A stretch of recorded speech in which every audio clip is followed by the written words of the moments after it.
Hi. Ich bin jetzt gerade hier bei SOS Velos, seht ihr vielleicht hier im Hintergrund.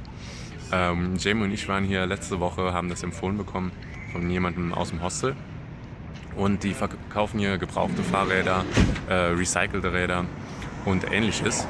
Und ja, Jamie hat letzte Woche schon sein Fahrrad gekauft. Ich wollte jetzt nach einer Woche Bedenkzeit mein Fahrrad heute hier abholen. Da wurde mir aber mitgeteilt, dass die das schon verkauft haben.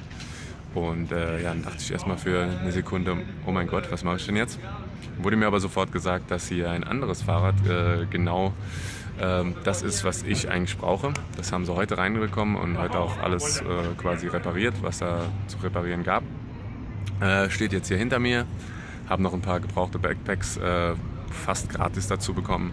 Habe mir noch einen Helm und ein paar andere Dinge gekauft. Und ja, ich bin sehr zufrieden mit meiner Wahl. Und ich denke, wenn wir jetzt noch ein paar andere Einkäufe machen, kann es dann auch in 10 Tagen losgehen.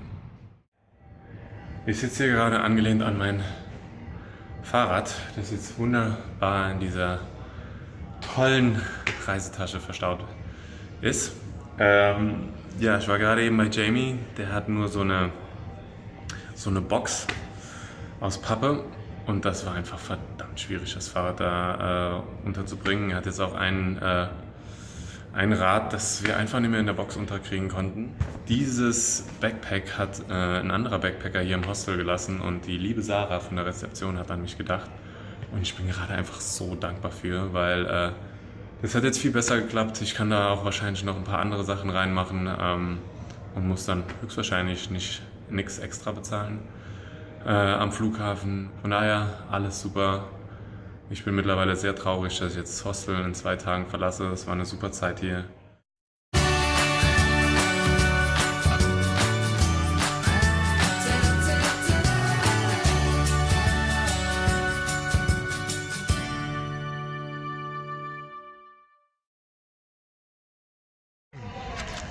Ja, das.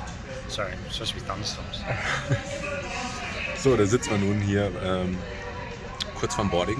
In 5 Minuten geht's los. Ja, heute Morgen habe ich mich noch ziemlich schlecht gefühlt durch die Klimaanlage im Zimmer.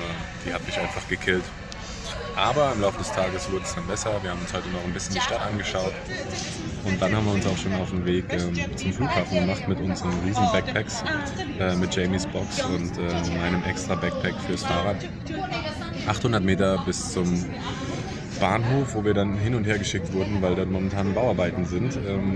Ich kann euch sagen, es macht nicht viel Spaß. Am besten holt man sich irgendwie ein Großraumtaxi oder sowas.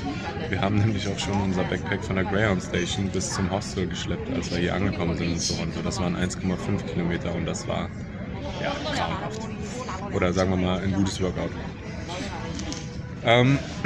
Ja, dann ging es hier ab zum Flughafen und bisher mussten wir noch nichts für unsere großen Gepäckstücke zahlen. Wir mussten aber allerdings alles auspacken, alle Dinge, die wir drin hatten, weil die Maschine, mit der die das Ganze checken, nicht groß genug ist.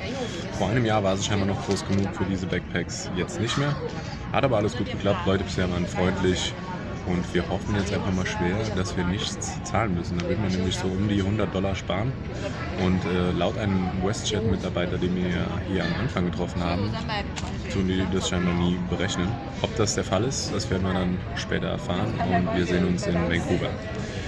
Blutzucker liegt übrigens mittlerweile bei 122. Wir haben uns jetzt noch was... Seriously? Der Blutzucker lag übrigens bei 122 gerade, nachdem er ein bisschen gefallen ist durch diese ganze Anstrengung mit den Backpacks. Hat aber ganz gut geklappt, habe mich jetzt auch nicht irgendwie stark unter Zucker gefühlt. Von daher passt das.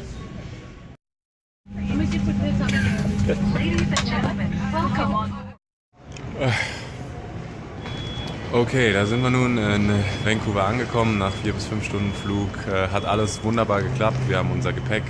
Alle Sachen sind da und wir mussten tatsächlich nicht zahlen. Haben jetzt quasi $150 gespart, pro Fahrrad $75 stand auf der Internetseite. Und ja, jetzt schauen wir, wie wir die Nacht hier verbringen.